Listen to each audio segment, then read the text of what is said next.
No, not those are the hospital ones. Yeah, that's good. That's fine. It's all right. Okay, so here we are. We have a few minutes now, we have about 8 minutes. So I don't always allow time for questions or comments, areas of clarification. So now is a good time if you have anything you'd like to share or ask. Everything is welcome here. Your questions benefit the rest of us. Yes. I feel like I've had a blockage of energy and for a long time, like in a certain part of my body, and I can't, like, it doesn't move, like energy doesn't move around it, Mm, and I don't know how to get rid of it or release it. mm, okay. Yeah. Yeah. Yeah, we can come at it kind of like how we can come at practice. We can come at those feelings in different ways, right? Um, my sense is you've probably tried various ways, perhaps, different doorways in? Or is this the first doorway? I mean, I've just sort of tried sitting, but it impedes my ability to. Yeah. Yeah. So is it painful? Is it like a No, pain? it's No. just an energetic. An energetic. Okay. Yeah, I think there's Yeah. a big blockage. Okay. Yeah. I find that body work can be very helpful. Sometimes these blockages have a little bit more muscle power than our mindfulness, right? So having a witness and having somebody to help us move it, even energetic healing, hands on. I haven't done somatic healing, but I would sense that perhaps Hakomi or other types of modalities like that could be helpful. Another hit I'm having is the feeding your demons practice that we do every once in a while here. I don't know if you've come to that yet. Once. Once. So next time, I'd say work with that. Okay. Feel where it is in your body, the texture, the temperature, and then move through the 5 steps as I guide it.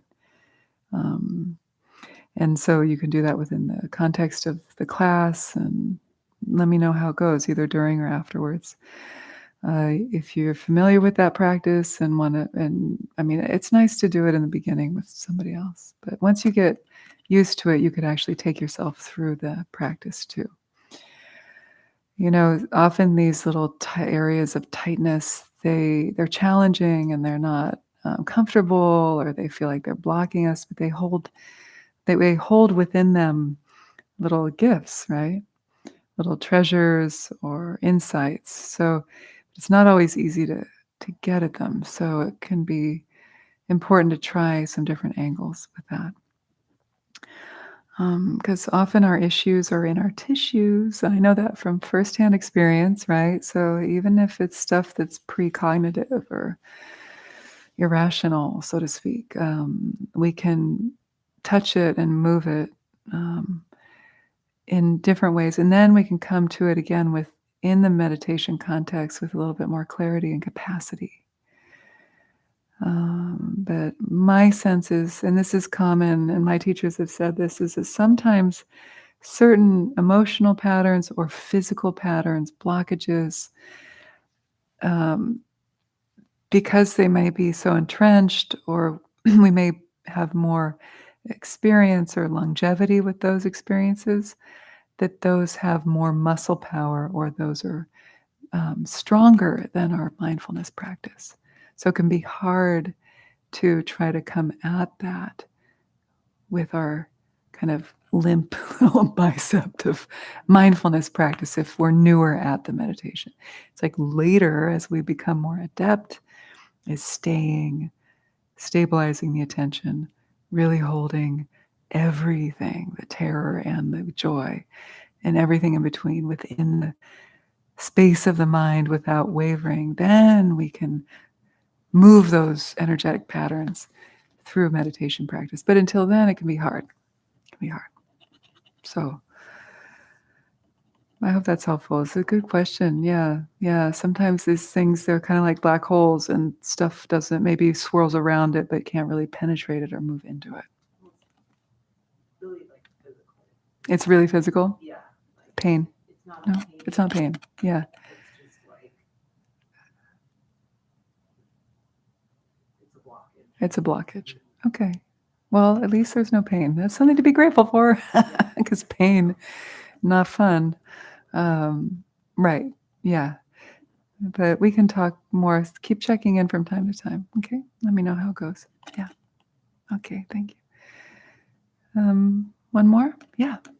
I actually had another energy related question. Yeah. For years now, I guess, I've always had a lot of pronounced energy on my left side, but never on my right side so much. Yeah. And I don't know if that's like what's going on, or if it has anything to do with like my flexibility being less pronounced too on my left side than my right side. So when you say energy movement, energy pronouncement, what does that feel like? How would you It's like describe it? swirls of energy constantly. Uh-huh. Not even just when meditating. Okay. Swirls of energy. Is there temperature to it? Is it pleasurable, painful, neutral? It's neutral. It can waver. It sometimes can be mildly annoying, but sometimes it can be, while meditating, more of a basis for PT or something. Feels better. But, Basis for PT, meaning physical therapy? No. no, PT like in rapture, like. Yeah. Okay. Oh, right. PT. Right. Yeah. That's a Pali word. I'm not Yeah. the Tibetans don't really say that too It much. sometimes can if it's more applied in this area, but I've never been able to figure out why. Yeah. It seems to be this constant one side thing. Yeah. So, they're the kind of classic energetic categorizations that aren't always exactly by the book, but right, and it depends on what system you're in, but from a more yogic, maybe hatha yogic or tantric yogic perspective, the left is more lunar, the right is more solar. So you might have certain dynamics at certain times of your life or the month where you're feeling stronger energy on left versus right. But what's interesting is in some Tibetan Buddhist tantras, they flip it. If you identify with the female gender, then the lunar's on the right and the solar's on the left. So I'm not trying to like fit into some normative thing, but there is that classic categorization. But it's important within the context of meditation practice to not get too, and this is, you probably your Vipassana teachers have said this before, not to get too wrapped up in the rapture or too overly identified with the sensations, that these are meditative experiences, or they're called nyam in the Tibetan language. I don't know in the Pali language what they would call this. Meditative experiences that can be blissful, horrible. You can excessively yawn or laugh or cry. You can feel like one side of your body is really bigger than the other, or you're really tall or really tiny. All sorts of kind of hallucinatory things can happen to you as you go deeper with your practice. And what they say is that that is your prana reorganizing itself. Like, we're kind of like, in order to survive this strange world of samsara that we're in, we kind of contort and we survive. We do various uh, coping mechanisms that can block our energy patterns, right? Cause blockages. And when we start to meditate and get still in the body and mind, all sorts of kind of off-gassing can happen, and meditative experiences like I just described can occur. So the point is to not get too identified on to them, but instead view them as arisings and passings that will come and go and eventually settle down, right? So as the prana gets more balanced, those experiences of one side being stronger than the other or more swirling than the other will start to calm down. Now, if you don't do yoga yet, I would recommend yoga because that helps to smooth out the energy body too, and the tightness, the kinks the left versus the right. You can even that out. Yeah, I don't do yoga. You should. And I want to actually plug a friend of mine who's a very fine yoga teacher who's starting here on Wednesday nights in January. I think it's the second Wednesday of January.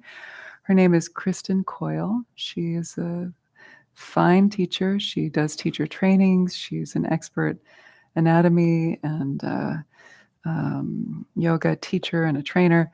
So I highly recommend her. I think it's going to be like 6:30 to 8 every Wednesday night. I think in the yoga space. We have a wonderful big yoga space back there if you haven't seen it. So this is like the meditation temple, and then that's the movement temple back there. So check her out, okay? She can be a good balance to the sitting. Yeah, or other people as well who teach here I know are quite good. So I would say, seeing you now in class for a while, I think that yoga would be really good. Would be really good. Yeah, and same with you. I can't tell you, I have benefited so much from yoga. I couldn't meditate without yoga, honestly, because I have a lot of, I have pain. I have a lot of physical issues, and yoga makes it all better, pretty much, almost all better, and it helps meditation. So Just making the time. I'm just making the time, or do these joint rolls at home, do the seats that I've taught you a little bit, and just do what you can. Frequency trumps duration. Yes, I use the word trump. I'm sorry, but it just fits really well with that saying. So 5 minutes every day is better than a long 2 hours on the weekend, right? 5 or 10 minutes every day, better than a longer practice once a week. No matter what you're trying to learn, whether it's yoga, meditation, a new language, art, anything. Frequency trumps duration. So trick yourself into just doing a couple hip stretches or side stretches. Yeah. Heart opening. Get on a bolster. Open the heart and chest before you sit. Yeah, I find Theravada teachers, from my experience, usually don't know squat about energy. Yeah, practices. they don't, because they don't really talk about it. Yeah. Yeah. The earlier schools, you see discussion of energetics more in the traditions that arose within Tantra. Tantra is about awakening through embodiment. The earlier teachings, whether it was Vedic or Buddhist, tended to turn away from the body for liberation rather than towards the body. So I think as women, I'm not belittling those early traditions. I love them, and they're really good. There's a lot of good, but embodiment and energetics, mantra, pranayama, mandalas, all of these kind of visualization, sound, visualizing bija mantras, all of that starts to arise more around the medieval time in India, where Tantra starts to emerge, both within the Hindu and the Buddhist traditions. And that's a form of Buddhism that went up to Tibet and was preserved there. It also went to some areas of China and Japan and Bhutan, Nepal, Sikkim. I didn't know that Tantra went to Japan. There's a Japanese Buddhist Tantra. It's very cool. So there's so much there. And I don't want to keep you too long. We're at time. But thank you, everybody. I will see you in 2 weeks. Don't come next Tuesday, okay? And I'll see you the first Tuesday of January. I hope you have a good holiday and stay safe and healthy. And any announcements? You can volunteer if you want to be a part of this growing, wonderful community. You can volunteer to help set up class, or you can just talk. Tell me how to pronounce your name again. Faza. Just ask Faza. Maybe you can give people a little bit of information. Yeah. Okay. Thanks, everybody. Bye. I'll sit around here for a few minutes if you want to come up and say hi, especially those people who are new. I like to meet you, learn your name if you want to.